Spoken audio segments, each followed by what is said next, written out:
Hey, what's up, guys? Rick Johnson, aka The One here, live and in charge at you with my comprehensive guide to open broadcasting software. Before we get started, I'd like to apologize for putting this on hold for so long, but when I get off work, I'm pretty much just ready to play games. But I promised you guys this, so here it is. First things first, why open broadcasting software? Open broadcasting software is an open source program, which means it is modified and constantly updated by the community. Whereas for XSplit is a licensed program. You have to pay for certain features. So let's go ahead and show a quick Google search for OBS will bring you to open broadcasting software. It's obsproject.com.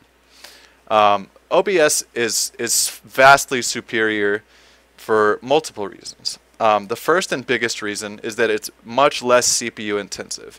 I know a lot of you guys are trying to squeeze out as much quality as you can on limited resources as far as your CPU is concerned. And OBS will yield you much better results in this category as compared to XSplit. Another reason why OBS is so great is that it provides higher quality encoding for free. XSplit requires licensing. So using OBS, you can get 1080p quality for absolutely free. You can stream in 60 FPS for absolutely free. You also get higher quality audio encoding for free through AAC and MP3 qualities. And you can change the bitrate therein. OBS is simply the way to go. There is no alternative. No reason to use XSplit at all except that you might be archaic and you just want to give away free money. So, go to download. You can download both 32 and 64-bit versions. We'll get into that a little bit later. For everybody streaming at home, make sure you use the stable version. There's no reason to use the test build. As it states, the test build is for experimental test only. It's only for people that are basically working on the source code or trying out certain things. But for all of you at home, the stable version will do just fine. So use this download link, install OBS, and we'll go from there. So we'll go ahead and close this. As you can see here on my desktop, I have OBS 32-bit and 64-bit available at me. So you might be wondering, Rick, what's the difference between OBS 32-bit and OBS 64-bit? The main differences between OBS 32-bit and 64-bit, actually the only differences, are basically how much RAM is used by OBS itself. OBS states that 32-bit is only the way to go, and you should only use 64-bit if you're experiencing issues. I, however, run 64-bit because of my overclock and my additional RAM. If you have OBS 32-bit will only use 4 megs of RAM. 64-bit allows for, I believe, 16, maybe 32 bits of RAM. But either way, it's just greater than 4.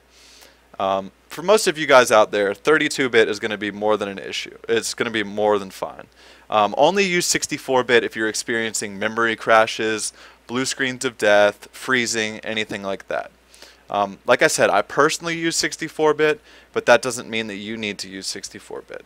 So, let's go back to the desktop here. Another important thing, when you are using OBS to circumnavigate problems, always right-click and run as administrator. Running as administrator means that you can capture certain programs. Some programs require you to run as administrator to capture them. Some don't. But either way, run as administrator so you don't have these issues. I'm already using OBS right here to locally record this guide, so it's already open. I'm not going to start another executable. So, let's go ahead and jump into it. As you can see here, scenes, sources, all that stuff I'll explain to you guys. Scenes are basically switching in between scenes. And then sources are the things that are encoding.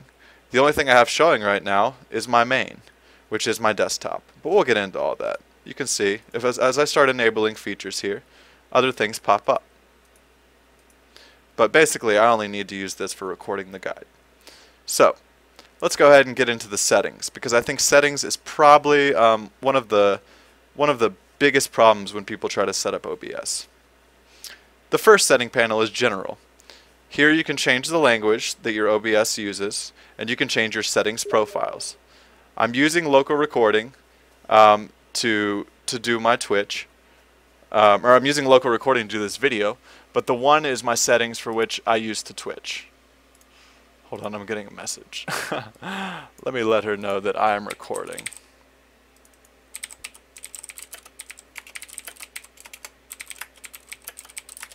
Okay, cool. So, back to it. Settings profile, like I said. Let's go to encoding. Video encoding is where you're going to have most of your issues when you are doing OBS. Quality balance. Let's explain quality balance. Quality balance is basically just a ratio of in between what is shown in a still image and what is shown when the image is changing. So the higher your quality balance, the less it will react when you are playing certain games. So if you're playing an FPS game, you want to set your quality balance lower. As it says here, the setting will attempt to target a certain quality depending on your bitrate and buffer size. Setting this to a high value with a low bitrate will sacrifice the quality of high motion scenes in favor of non-moving scenes. So if you're playing an FPS game, you want to set this lower. OBS recommends 8. I, however, use 9. But if you're streaming something like League of Legends, you want to use 10 because the scene doesn't change as much. Max bitrate. This is basically the rate at which your computer and your internet connection talk to the Twitch servers. So this is going to be where you have the crux of your issues.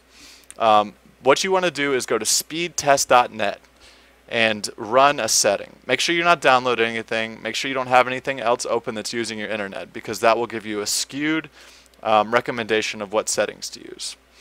Now, another thing when setting your max bitrate.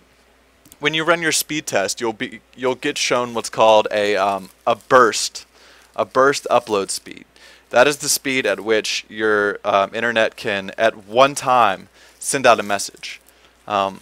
My burst rate is 4,000 kilobytes per second, but as you can see here, that's not the same as what it can encode over time. I can use about 1,800. Your bitrate will go higher and lower than this. So it's basically a tweaking. The best way to set it is to set it about 600 to 700 kilobytes below your maximum upload speed for testing purposes. For all of you at home, the buffer size is basically how your computer buffers the information that it's sitting.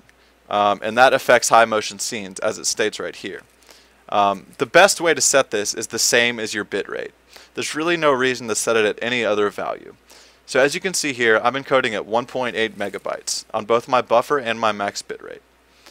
Now, I'll show you how to a little better ways to see if you're dropping frames and if your bitrate is good. Audio encoding.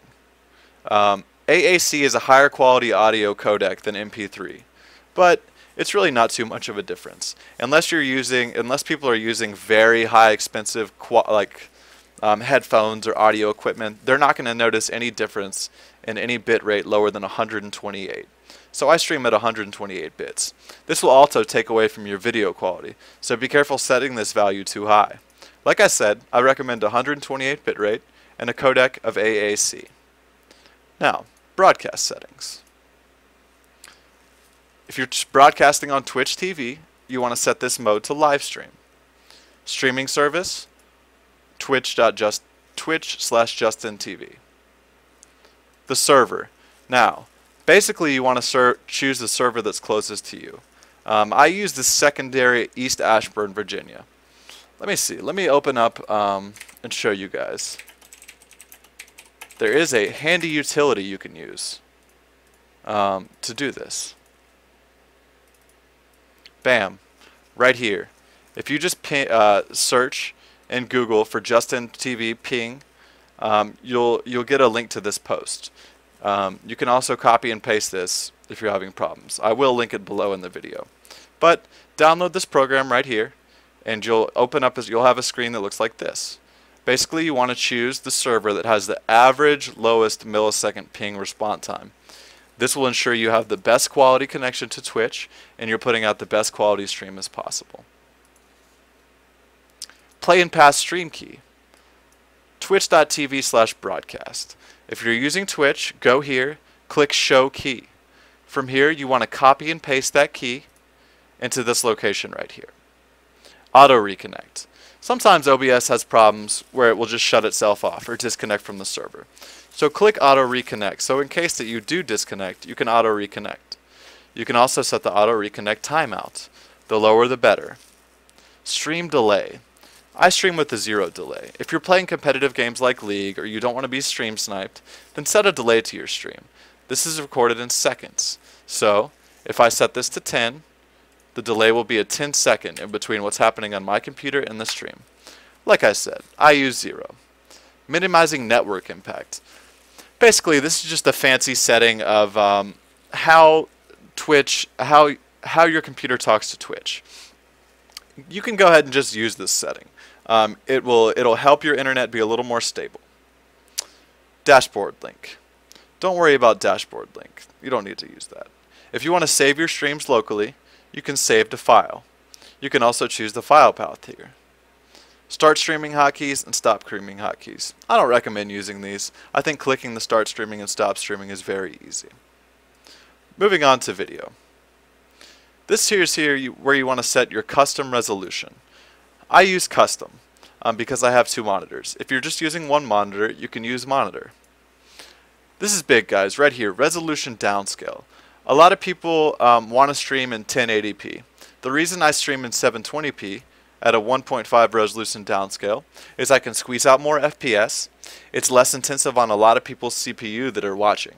If you stream at too high of a bitrate or too high of a resolution, your stream will suffer quality. There's not much difference between 720 and 1080p unless you're using bit rates of 3500 to 4000. And if you're doing that, then you shouldn't have problems at all. But the real goal of streaming is to reach as wide an audience as possible. So go ahead and set your resolution to downscale to 720p. FPS. This is the frames per second at which you're going to be broadcasting. I use 60 because my computer can handle it. Most people's computer can't. I recommend streaming at 30 FPS for both. 30 is more than high enough. Disabling Aero at startup. Aero is a very CPU intensive process with Windows. I don't have it disabled because my CPU is overclocked and I can handle it.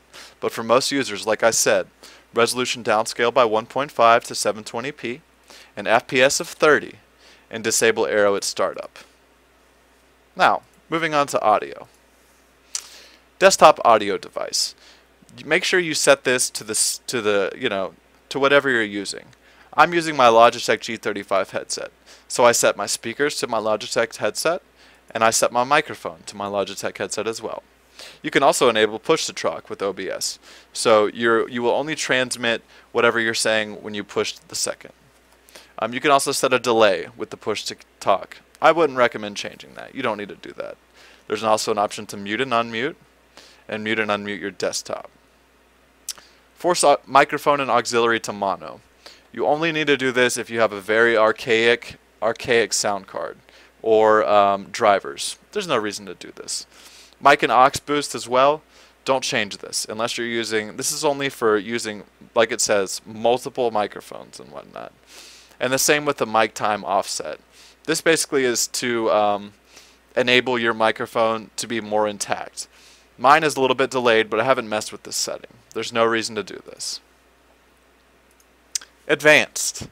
Now, this stuff you really don't want to mess with, guys. Multi-thread optimizations. It's for multi-core CPUs. Leave this checked. Process priority class. Leave this on normal as well. X264 CPU preset. Okay, guys. This is where a lot of people get confused. This is basically how fast your CPU encodes the quality of the video. Now, if you have a faster CPU, you can change this setting. It will lower the amount of bitrate used and put more of a load on your CPU. However, no matter how fast your computer, even my i5 2500K at 4.5 gigahertz, I still use the X264 CPU preset of very fast. The reason I do this is changing this quality will also change the quality of your stream, regardless of how fast your computer is. If you change this to faster, fast, or medium, by the way, lowering it will increase the CPU, or will decrease the CPU performance and increase the load that your CPU encodes. But like I said, don't change this because it will affect the quality of your recording. Same with these. CFR, CBR, custom settings, you guys don't need to worry about this.